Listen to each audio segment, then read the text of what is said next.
Se você tá no planeta Terra nos últimos meses, você meio que ficou sabendo que Gumball vai ter a sua 7ª temporada em outubro. E eu fiquei muito hypado com essa leva de novos episódios que vai ter da nova temporada, e aproveitei pra reassistir alguns episódios. E me chamou bastante a atenção que o nome do desenho meio que mudou. E me veio a pergunta, por que caralhos o desenho se chama O Incrível Mundo de Gumball? E eu não sei se foi proposital ou não, mas na minha cabeça perturbada, esse episódio que eu vou falar no vídeo de hoje meio que responde essa pergunta. Já que esse episódio fala sobre você não ser o alecrim dourado, e meio que o mundo não gira em torno de você. Depois dessas ladainhas confusas, vamos começar a análise pra você entender melhor.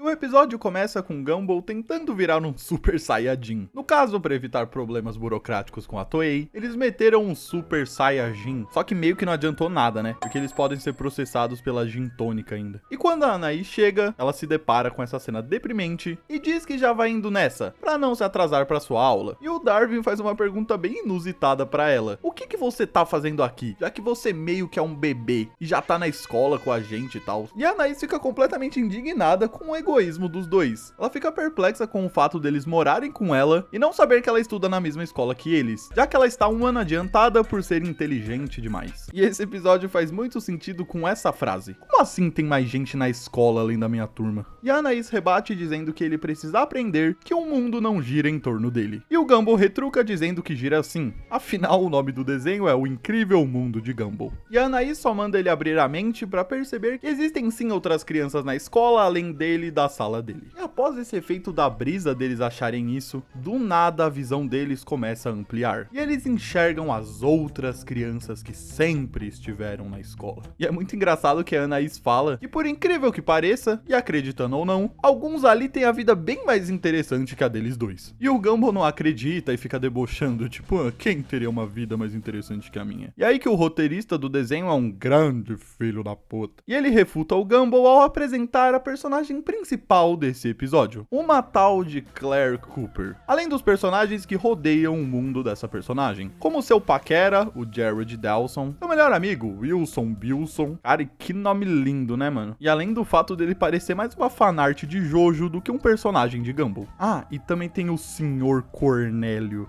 É, mano, eu acho que ele é um sapo e até onde eu saiba, sapo não tem chifre. Mas se eu fosse ele, eu começava a investigar a vida da esposa dele, porque tem alguma coisa estranha nesse nome aí. E assim acaba estrelando o suposto mundo de Claire. Cara, e é muito legal essa parte do episódio, porque a apresentação literalmente é meio na vibe de Malhação 2010. Te levaram daqui, yeah. Então acompanhamos um monólogo da Claire, dizendo que hoje é o pior dia da vida dela, já que seu pai perdeu o emprego, a família perdeu a casa, e agora eles têm que se mudar para Detroit. E esse é o último dia dela na escola, ou seja, ela vai ter que se despedir desse suposto mundo em que ela vive. Eis que Gumball e Darwin brotam do além, e literalmente começam a atazanar a vida da menina, se metendo onde não foram chamados. E nesse festival de despedidas, a Claire ia começar pelo glorioso Wilson Bilson, que sofre com problemas de identidade. Cara, eu gostei muito desse personagem, mano. E o Gumball fala pro Darwin que ficou com dó da garota. Dá pra ver na cara dela que ela tá implorando por ajuda. E a Anaís diz que ela não tá não. E que os dois vão se meter na vida dela pra virarem o centro das atenções, como sempre fazem com todos os personagens do desenho. Essa cena é muito legal porque o Gumball usa a força do pensamento pra fazer a Anaís sumir. E agora a meta dos dois é ajudar essa random que eles acabaram de conhecer a permanecer em Elmore. E a Claire conversa com o Wilson, que diz que o líder de torcida dentro dele está dizendo: me dá um M, me dá um A, me dá um L, que fica mal. Já a parte gótica da vida dele refuta, tanto faz. Já o jogador de futebol, coração partido. E o integrante da banda faz um som grave no trombone. E é muito engraçado essa parte que o Darwin interrompe falando: ué, eu achei que ele fosse imitar o som do trombone. E a Claire se irrita com os dois e manda eles irem embora, dizendo que isso definitivamente não é da conta deles. E eles simplesmente resolvem ignorar o que ela falou e ela sai completamente puta da vida, enquanto tem os pensamentos interrompidos novamente pelos dois. Após ela se despedir do seu amigo, chegou a hora de se despedir da pessoa que ensinou tudo que ela sabe. Tudo que ela sabe sobre geografia, no caso. No caso, o professor Cornelius. Ela entra na sala do Saponildo, que manda uma frase poética do Shakespeare.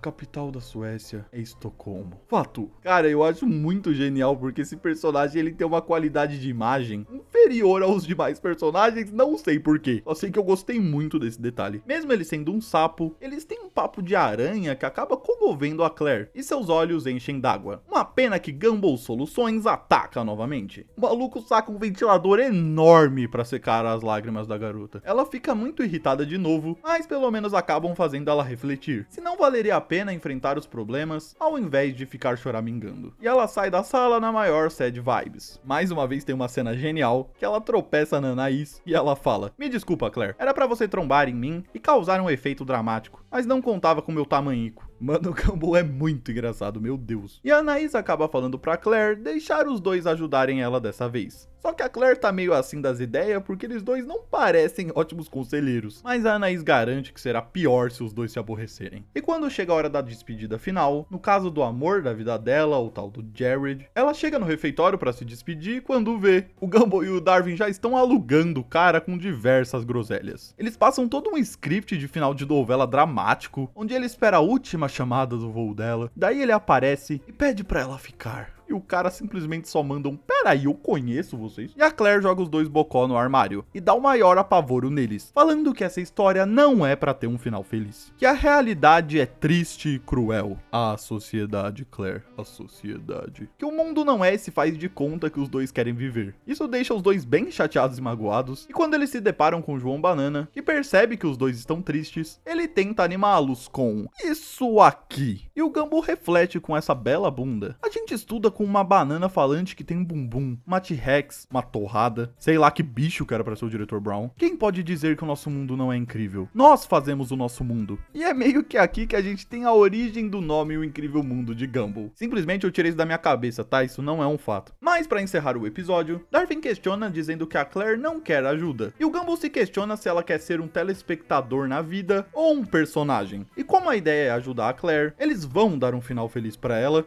querendo ou não. Então eles saem voados enquanto Banana John se questiona: "Peraí, por que eu tenho bumbum?" Então eles fazem uma perseguição insana no intuito de pararem o ônibus da Claire. Vários personagens participam da perseguição, como o Boberto, o Anton, a Tina. E eles deitam o ônibus e dizem pra Claire que ela não precisa mais se mudar, pois eles consertaram tudo, já que pediram pra Masami arrumar uma vaga pro pai da Claire na fábrica de arco-íris da família dela. A mãe do Heitor roubou o bote mágico de um duende, com a grana comprou a casa da Claire. E pra fechar, a Claire e o Jared foram eleitos rei e rainha do baile de Elmore. Boom! Pega esse final feliz feito pelo Gumball e pelo Darwin. Cara, e meio que geral ignora esse episódio, mas assistindo ele de novo eu achei ele muito legal, porque como eu disse, na minha cabeça ele meio que faz jus ao nome do desenho, simplesmente porque esse é o mundo do Gumball. E ele é incrível da maneira que ele faz ser, já que ao longo de todo o desenho acompanhamos as incríveis aventuras dele nesse mundo maluco. E esse episódio só reforça o meu amor por esse desenho e mostra exatamente porque ele é considerado um dos melhores de todos os tempos. Cara, a criatividade de Gumball é insana e eles demonstram isso em cada episódio. E esse episódio também fala sobre fazermos o nosso mundo, o que realmente é meio verdade, porque a gente tem livre-arbítrio pra fazer as coisas serem do nosso jeito de certa maneira. Não tudo, porque como eu disse no começo do episódio, ninguém é alecrim dourado. E você meio que não consegue medir como e quando as coisas vão acontecer, e de que jeito elas vão acontecer. Mas você vai criando gosto pelas coisas e meio que fazendo a sua bolha de assuntos e pessoas que você acha relevante. Esse episódio é bem legal porque ele é bem dúbio, porque tipo a Claire, ela enxerga tudo triste e melancólico. Então é óbvio que os dias dela iam ser tristes e cheios de tristeza. Já o mundo do Gumball é alegre, muito aleatório, porque é a vivência e a influência que ele tem de viver. E não tem nenhum certo ou errado, são só duas perspectivas diferentes mesmo. E é muito legal aquele lance que o Gumball fala de tipo, se você não é da minha sala, você meio que não existe. Sendo que é um pensamento bem ignorante que eu mesmo tinha quando eu estudava. Já que você meio que tá perdendo a oportunidade de conhecer pessoas muito legais. Você tá se limitando a criar novas amizades. E situações ruins acontecem com todo mundo. Sei lá, seu time de futebol perdeu, ainda mais se você torce pro Corinthians, assim como eu. Você não passou num teste que você queria, você foi tentar fazer um bolo e ele queimou, sei lá. É normal ter o pensamento de tipo, nossa, o mundo tá contra mim. Só que como o mundo não gira em torno de você, existem várias pessoas por aí com a vida mais interessante que a nossa, e mais desinteressante também. E dias ruins acontecem pra todo mundo. Uou, foi bastante coisa. Mas quem diria que um episódio simples e inofensivo de Gumball iria nos trazer tantas reflexões assim, não é mesmo? Isso só me deixa mais animado ainda pra nova temporada que vai surgir, que com certeza vão ter episódios muito legais legais pra gente poder comentar sobre aqui no canal. Uou, chegamos ao fim de mais um episódio aqui no canal Thiagueira. Eu espero muito que vocês tenham gostado de mais essa análise. Pelo que eu vi, vocês curtem bastante quando eu trago o Gumball aqui pro canal. Então se você gostou dessa análise e não quer perder as próximas, recomendo você se inscrever no canal e também deixar o like nesse vídeo, que assim o YouTube meio que entende que vocês gostaram e recomenda pra mais pessoas. E também é de extrema importância você deixar os seus 3 hypes nesse vídeo pra ajudar o seu Mano Tigas aqui com o engajamento. Se puder deixar um comentário aí também sobre o que você achou da análise desse episódio, ou sobre alguma outra sugestão de vídeo que você quer que eu traga, sei lá, se você quiser comentar se o Corinthians perdeu ou não, comenta o que tá no seu coração aí, cara. E também não se esquece que tem o Live Pix do canal aí, que vai estar aparecendo na tela, caso você sinta necessidade e tenha um dinheirinho sobrando aí, pra ajudar o canal com os projetos, e quanto mais orçamento, mais legais os vídeos vão ficar. Bom, mas é isso, eu vou indo nessa, antes que o Gumball e o Darwin invadam a minha casa e queiram tornar a realidade o sonho do incrível mundo de Thiagueira, que eu confesso pra vocês que não ia ser muito legal não.